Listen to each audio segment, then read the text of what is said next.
Hello viewers, welcome to Super Prime. Exercise 3.11 பார்க்கலாம். First sum பாருங்க. Solve the following quadratic equations by completing the square method அப்படின்னு கொடுத்திருக்காங்க. Square methodல இங்க கொடுத்திருக்கிற quadratic equationை வந்து solve பண்ண சொல்லியிருக்காங்க. So first இந்த square methodல பார்த்தீங்கன்னா நமக்கு டோட்டலா 6 steps இருக்கு. பேஜ் நம்பர் 111ல வந்து நமக்கு 6 steps கொடுத்திருக்காங்க. அந்த steps எல்லாமே நான் வந்து உங்களுக்கு இங்க சம்லயே சொல்லிடுறேன் பாருங்க. First அவங்க கொடுத்திருக்கிற क्वेश्चனை எடுத்து எழுதிக்கலாம். 9x square minus 12x plus 4 equal to 0. இது பார்த்தீங்கன்னா நம்ம quadratic equation உடைய general form என்ன நமக்கு ax square plus bx plus c equal to 0. அந்த ஃபார்ம்ல இருக்கா அப்படின்னு நம்ம முதல்ல பார்த்துக்கணும். இதுதான் first step. ஓகே, நமக்கு அந்த ஃபார்ம்ல தான் இருக்கு. ஆனா நீங்க ஃபார்முலால பிளஸ் சொன்னீங்களே இங்க மைனஸ் இருக்கே அப்படின்னு கேட்க வேண்டாம். ஏன்னா b உடைய வேல்யூ வந்து இங்க வந்து நமக்கு -12. ஸோ பிளஸ் மைனஸ் எப்படி வேணாலும் இருக்கலாம். ஓகே, நெக்ஸ்ட் ஸ்டெப் என்னன்னு பார்த்தீங்கன்னா இந்த எக்ஸ் ஸ்கொயருடைய கோஎஃபிஷியன்ட் வந்து 1 வர மாதிரி நம்ம சேஞ்ச் பண்ணிக்கணும்.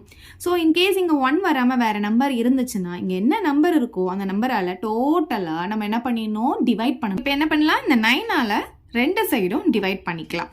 So 9x square by 9 minus 12x by 9 plus 4 by 9 equal to 0 by 9. Okay, ரெண்டு சைடும் 9ஆல டிவைட் பண்ணிக்கோங்க. இப்போ பார்த்தீங்கன்னா இந்த 9ம் இந்த 9ம் கேன்சல் ஆகிடும். வந்து நம்ம 3 டேபிளில் கேன்சல் பண்ணிக்கலாம். இது 4 டைம், இது வந்து 3 டைம்ஸ். அதுக்கப்புறம் இங்கே பார்த்தீங்கன்னா இது வந்து கேன்சல் பண்ண முடியாது. 0 by 9னா 0 தான். ஸோ அப்படியே எடுத்து எழுதிக்கலாமா, X square minus 4 by 3 plus 4 by 9 equal to 0. இங்க x இருக்கு. ஓகே, இப்போ பார்த்தீங்கன்னா நம்ம ரெண்டு ஸ்டெப் கம்ப்ளீட் பண்ணிட்டோம். இப்போ ஃபர்ஸ்ட் ஸ்டெப் பார்த்தீங்கன்னா குவாட்ரேட்டிக் ஈக்குவேஷனுடைய ஜெனரல் ஃபார்ம்ல இருக்கான்னு பார்த்துக்கணும். அதுக்கப்புறம் எக்ஸ் ஸ்கொயருடைய கோஎஃபிஷியன்ட்டை வந்து 1ஆ மாற்றிக்கணும். ஸோ நம்ம 1ஆ மாற்றியாச்சு. இப்போ தேர்ட் ஸ்டெப் என்னன்னு பார்த்தீங்கன்னா இங்கே இருக்கிற கான்ஸ்டன்ட் டேர்ம் இருக்கு இல்லையா, அதாவது எந்த வேரியபிளும் இல்லாமல் இருக்கு பார்த்தீங்கன்னா அதுதான் வந்து நம்ம கான்ஸ்டன்ட் டேர்ம் சொல்லுவோம். அதை வந்து ரைட் ஹேண்ட் சைட் கொண்டு போகணும். So X square minus 4 by 3x equal to இந்த plus 4 by 9 right hand side வரும்போது minus 4 by 9 வந்துடும். இப்போ நம்ம 3 ஸ்டெப் வந்து கம்ப்ளீட் பண்ணிட்டோம். ஃபோர்த் ஸ்டெப் என்னன்னு பார்த்தீங்கன்னா இந்த எக்ஸ் உடைய கோஎஃபிஷியன்ட் இருக்கு பார்த்தீங்க இல்லையா, என்ன இருக்கு இங்க -4 by 3. ஓகே, அந்த கோஎஃபிஷியன்ட் எடுத்து இங்க எழுதிக்கோங்க. இது என்ன பண்ணணும்னா பாதி எடுக்கணும். இதுல பாதி இருக்கணும். பாதி அப்படின்னா என்னன்னா இன்டூ 1/2 போட்டுக்கோங்க. அப்ப இதுல பாதி நமக்கு கிடைச்சிரும். வந்திருக்கிற ஆன்சரை ஸ்கொயர் பண்ணணும். ஓகே, இதை கண்டுபிடிச்சிக்கணும். ஓகே, இங்க எக்ஸ் உடைய கோஎஃபிஷியன்ட் என்ன இருக்கோ அதை அப்படியே எடுத்து எழுதிக்கோங்க.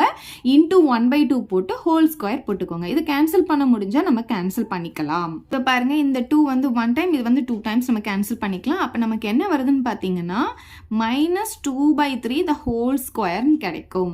இப்போ மைனஸ் வேல்யூவை நம்ம ஸ்கொயர் பண்ணாலும் நமக்கு பிளஸ்ல தான் கிடைக்க போகுது. ஸோ இது எப்படி எழுதிக்கலாம்னா 2/3 the ஹோல் ஸ்கொயர்னு எழுதிக்கலாம். இப்போ என்ன பண்ணணும்னா இந்த 2/3 the ஹோல் ஸ்கொயர் இருக்கு இல்லையா, இதை வந்து ரெண்டு சைடும் ஆட் பண்ணணும். ஓகே, ஸோ இப்போ இங்கே பாருங்க X square minus 4 by 3x இது அப்படியே எழுதிட்டேன் LHS. இப்போ நான் எதை ஆட் பண்ண போகிறேன் அப்படின்னு பார்த்தீங்கன்னா ப்ளஸ் 2/3 the ஹோல் ஸ்கொயர் போட்டாச்சு. அதே மாதிரி ரைட் ஹேண்ட் சைடில் என்ன இருக்குது -4 by 9 போட்டாச்சு. இங்கேயும் நம்ம என்ன பண்ணணும், ப்ளஸ் 2/3 the ஹோல் ஸ்கொயர் போடணும். ஸோ ரெண்டு சைடுமே நம்ம என்ன பண்ணணும், 2/3 the ஹோல் ஸ்கொயரை ஆட் பண்ணணும். இதுதான் ஸ்டெப் நம்பர் 4. ஃபிஃப்த் ஸ்டெப்பில் லெஃப்ட் ஹேண்ட் சைடில் இருக்கிற வந்து ஒரு ஸ்கொயர் நம்பராக சேஞ்ச் பண்ணிக்கணும். அதாவது ஹோல் ஸ்கொயர் வர மாதிரி மாற்றிக்கலாம். அதே மாதிரி இந்த ரைட் ஹேண்ட் சைடு இருக்கிறத சிம்பிளிஃபை பண்ணிக்கணும். ஓகே, இது எப்படி மாற்றலாம், எதனுடைய ஸ்கொயராக மாற்றலாம் பார்த்தீங்கன்னா இங்கே பாருங்கள், இது ஒரு ஸ்கொயர் நம்பர், இது ஒரு ஸ்கொயர் நம்பர். அப்புறம் இங்கே பார்த்தீங்கன்னா -xன்னு வச்சுருக்கு. அப்போ இது எப்படி எழுதலாம்னா a - b the whole square அப்படின்ற ஐடென்டிட்டியில் மாற்றிக்கலாம். ஓகே, இங்கே a என்ன பார்த்தீங்கன்னா எக்ஸ் தான், இங்கே a.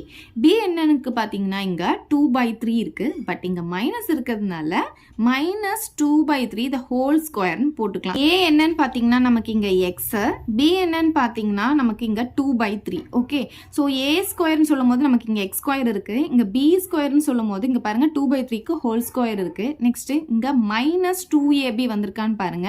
இப்போ மைனஸ் போட்டாச்சு, 2 போட்டுட்டேன். இங்கே a பார்த்தீங்கன்னா x, இங்கே b பார்த்தீங்கன்னா 2/3. இப்போ இது மல்டிப்ளை பண்ணி பாருங்க, -2 2s are 4. அப்போ -4x/3 வருதா, இங்கே பாருங்க வந்துருச்சா நமக்கு.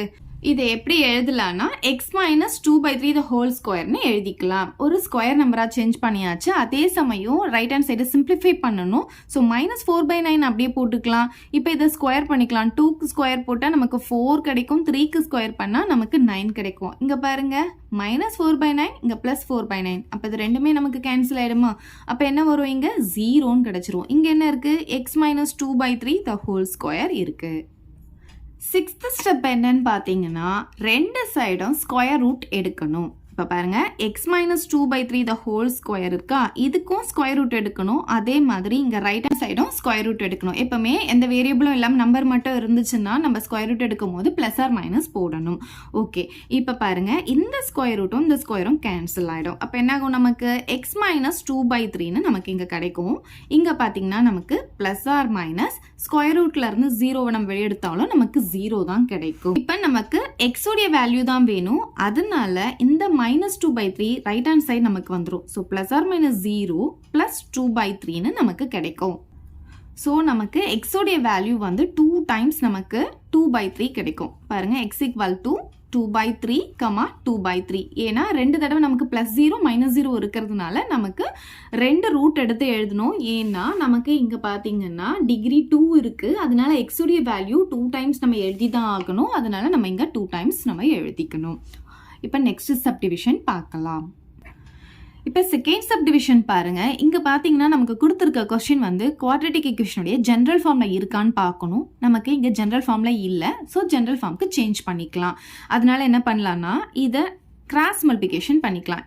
ஸோ இந்த டினாமினேட்டர்ல இருக்கிறத இந்த சைடு மல்டிப்ளேல கொண்டு போகலாம். So 5x + 7 = 3x + 2 into X minus 1 வந்துடும். இந்த டினாமினேட்டரில் இருக்கிறது இந்த சைடு போகும்போது என்னாகும்? மல்டிப்ளேல போயிடும்.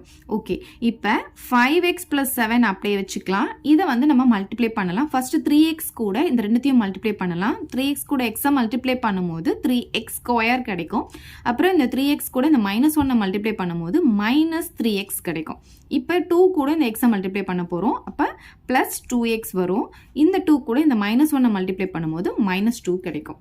இப்போ x² டேர்ம் இங்கே இருக்கிறதுனால இது எல்லாத்தையும் நான் இந்த சைடு கொண்டு வர போகிறேன். அப்போ இங்கே 0 ஆக்கிக்கலாம். இது எல்லாமே நம்ம இந்த சைடு கொண்டு போகலாம். ஓகே, இப்போ பாருங்க 3x² - 3x + 2x - 2. இதை நான் இந்த பக்கம் கொண்டு வரும்போது இந்த +5x வந்து இந்த சைடு வரும்போது -5x வந்துடும். இந்த +7 வந்து இந்த சைடு வரும்போது -7 வந்துடும். ஓகே, ஸோ இப்போ பாருங்க இதை சால்வ் பண்ணுங்க. இந்த 3 எங்கள் x² டேர்ம் வேறு இல்லை இல்லையா, இது ஒன்று இருக்கிறதுனால இது அப்படியே எழுதிக்கலாம். அதுக்கப்புறம் இங்கே எக்ஸ் டேர்ம் பார்த்தீங்கன்னா இது ஒன்று இது ஒன்று இது ஒன்று 3 இருக்குது. ஆனால் இது ரெண்டுமே சேம் சிம்பிளாக இருக்கிறதுனால அந்த சிம்பிள் அப்படியே போட்டுட்டு ரெண்டுத்தையும் ஆட் பண்ணிக்கலாம். ஸோ 3யையும் 5யையும் ஆட் பண்ணால் நமக்கு 8. ஸோ -8x நமக்கு வரும்.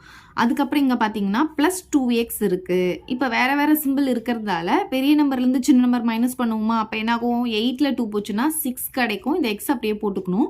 பெரிய நம்பருடைய சிம்பிள் வந்து மைனஸில் இருக்கிறதுனால மைனஸ் போடுவோம். ஸோ -6x நமக்கு கிடைக்கும். இந்த -6x தான் நம்ம போட்டுக்கலாம். நெக்ஸ்ட் கான்ஸ்டன்ட் டேர்ம் பாருங்க. இதுவும் மட்டும்தான் இருக்கு. ரெண்டுமே சேம் சிம்பிளா இருக்கிறதால அந்த சிம்பிள் அப்படியே போட்டுட்டு ரெண்டுத்தையும் ஆட் பண்ணிக்கலாம். 2யும் 7யும் ஆட் பண்ணா நமக்கு 9 கிடைக்கும். இப்போ என்ன பண்ணணும்? மறக்காம =0 போட்டுடணும். நான் என்ன பண்ணியிருக்கேன்? இதை ஃபர்ஸ்ட் எழுதியிருக்கேன். =0 இங்க போட்டிருக்கேன். இப்படி எழுதியிருக்கேன். அவ்வளோதான். ஓகே, இப்போ நமக்கு பார்த்தீங்கன்னா குவாட்ரேட்டிக் ஈக்குவேஷனுடைய ஜெனரல் ஃபார்ம் கிடைச்சிருச்சு. x² + bx + c = 0 அப்படின்ற ஃபார்ம் கிடைச்சிருச்சு. ஸோ ப்ளஸ் சொல்றீங்க, இங்க மைனஸ் இருக்குன்னா அது வந்து பிரச்சனை கிடையாது. b உடைய வேல்யூ c உடைய வேல்யூ மைனஸ்ல இருக்கு. நெக்ஸ்ட் ஸ்டெப் பாத்தீங்கன்னா x² உடைய கோஎஃபிஷியன்ட்டை நம்ம இங்க 1 சேஞ்ச் பண்ணனும். இப்போ 1 இல்லன்றதுனால இந்த 3ஆல நம்ம என்ன பண்ணனும்? மொத்தத்தையும் டிவைட் பண்ண போறோம். So 3x² / 3 - 6x/3 - 9/3 = 0/3. ரெண்டு சைடுமே 3ஆல டிவைட் பண்ணணும். ஸோ இந்த 3யும் இந்த 3யும் கேன்சல் ஆயிடுமா? இது பார்த்தீங்கன்னா 1 டைம், இது வந்து 2 டைம்ஸ், இது 1 டைம், இது 3 டைம்ஸ் கேன்சல் பண்ணிக்கலாம். இது 0 ஆயிடும். அப்போ என்ன ஆகும்? x² - 2x -3 = 0ன்னு கிடைக்கும். ஓகே, இப்போ ரெண்டு ஸ்டெப் கம்ப்ளீட் பண்ணியாச்சு. தேர்ட் ஸ்டெப் என்ன? இங்க இருக்கிற கான்ஸ்டன்ட் டேர்மை ரைட் ஹேண்ட் சைட் கொண்டு போக போறோம். ஸோ x² - 2x இந்த சைடு போகும்போது நமக்கு +3 வந்துடும். ஓகே, இப்போ தேர்ட் ஸ்டெப் கம்ப்ளீட் பண்ணியாச்சு. ஃபோர்த் ஸ்டெப் என்னன்னு பார்த்தீங்கன்னா, எக்ஸோடைய கோஃபிஷியன்ட் என்ன இருக்கோ அது கூட ஆஃபை மல்டிப்ளை பண்ணிவிட்டு அதுக்கு ஸ்கொயர் எடுக்கணும். அதாவது இதில் பாதியை எடுத்து அதை ஸ்கொயர் பண்ண போகிறோம். ஸோ சிம்பிள் எடுக்க தேவையில்ல. என்ன இருக்குன்னா 2 இருக்கா, இதில் பாதி அப்படின்னு சொல்லும் போது இன்ட்டு 1/2 போடணும், அதுக்கு ஸ்கொயர் போடணும். இந்த 2 கேன்சல் ஆகிடும். அப்போ 1க்கு ஸ்கொயர் போட்டாலும் நமக்கு என்ன தான் வரும், 1 தான் வரும். ஓகே, ஸோ 1 ஸ்கொயர்னு கூட நீங்கள் போட்டுக்கலாம். இந்த 1 ஸ்கொயரை ரெண்டு சைடுமே நம்ம ஆட் பண்ணணும். So X square minus 2x plus 1 square equal to 3 plus 1 ஸ்கொயர்னு வந்துடும். ஓகே, இப்போ ஆட் பண்ணியாச்சு. நெக்ஸ்ட் என்ன பண்ணணும், இப்போ லெஃப்ட் ஹேண்ட் சைடை ஒரு ஸ்கொயர் நம்பராக எழுதணும், ரைட் ஹேண்ட் சைடு சிம்பிளிஃபை பண்ணணும். ஸோ ஸ்கொயர் நம்பராக எழுதணும்னு பார்த்தீங்கன்னா இது எதனுடைய ஸ்கொயர் நம்பராக எழுதலாம் அப்படின்னு பார்த்தீங்கன்னா a minus B the whole square இந்த ஐடென்டிட்டியை நம்ம இங்கே யூஸ் பண்ண போகிறோம். ஸோ ஏன்றது என்னன்னு பார்த்தீங்கன்னா இங்கே எக்ஸு, பின்றது என்னன்னு பார்த்தீங்கன்னா 1, ஆனால் இங்கே மைனஸ் வந்திருக்கிறதுனால -1 போட்டு த ஹோல் ஸ்கொயர் போட்டுக்கோங்க. இதை எக்ஸ்பிளைன் பண்ணிங்கன்னா உங்களுக்கு இது கிடச்சிரும். பாருங்கள், a ஸ்கொயர் இங்கே b ஸ்கொயர் -2ab நமக்கு இங்கே கிடச்சிரும். ஓகே, நெக்ஸ்ட் இங்கே பார்த்தீங்கன்னா இதை சிம்பிளிஃபை பண்ணும்போது 3 ப்ளஸ் 1 ஸ்கொயர்னா 1 தான். இப்போ 3 + 1 என்ன ஆகும், நமக்கு 4ன்னு கிடச்சிடும். இப்போ லாஸ்ட் ஸ்டெப்பை என்ன பண்ணணும், ரெண்டு சைடும் ஸ்கொயர் ரூட் எடுக்க போகிறோம். So x minus 1 the whole ஸ்கொயருக்கு ஸ்கொயர் ரூட்டை, அதே மாதிரி இங்கேயும் ஸ்கொயர் ரூட் எடுக்க போகிறோம். ஸோ ஸ்கொயர் ரூட் எடுக்கும்போது நம்ம என்ன பண்ணணும், இங்கே ப்ளஸ் ஆர் மைனஸ் போட்டுக்கணும் நம்பர் மட்டும் இருக்கும்போது. இப்போ என்னாகும், இந்த ஸ்கொயர் ரூட்டும் இந்த ஸ்கொயரும் கேன்சல் ஆகிடும். அப்போ எக்ஸ் மைனஸ் 1 மட்டும் வரும். இங்கே ப்ளஸ் ஆர் மைனஸ் ஸ்கொயர் ரூட்லேருந்து 4 எடுத்தோம்னா நமக்கு 2ன்னு கிடச்சிரும். ஸோ இங்கே ரெண்டாக ஸ்ப்ளிட் பண்ணிக்கலாம். எக்ஸ் மைனஸ் 1 ஈக்குவல் டு +2 வச்சு போடலாம். அதுக்கப்புறம் இங்கே எக்ஸ் மைனஸ் 1 ஈக்குவல் டு -2 வச்சு போடலாம். ஓகே, நமக்கு 2 ரூட் கிடைக்கும். ஏன்னா நமக்கு இங்கே குவாட்ரேட்டிக் இக்குவேஷன் இருக்கிறதால ரூட் பார்த்தீங்கன்னா நமக்கு 2 ரூட், அதாவது 2 எக்ஸ் வேல்யூ நமக்கு கிடைக்கும். ஸோ எக்ஸ் ஈக்குவல் டு என்னாகும் 2, இந்த -1 இந்த சைடு வரும்போது +1 மாறிடும். அப்போ எக்ஸ் ஈக்குவல் டு 3ன்னு சொல்லி நமக்கு கிடைக்கும். இங்கே பார்த்தீங்கன்னா எக்ஸ் ஈக்குவல் டு இந்த -2 அப்படியே இருக்கும். இந்த -1 இந்த சைடு வரும்போது +1 மாறிடும். எக்ஸ் ஈக்குவல் டு ரெண்டுமே வேற சிம்பிள் இருக்கிறதுனால பெரிய நம்பர்லேருந்து சின்ன நம்பர் மைனஸ் பண்ணிட்டு பெரிய நம்பர் சிம்பிள் போடுவோம்.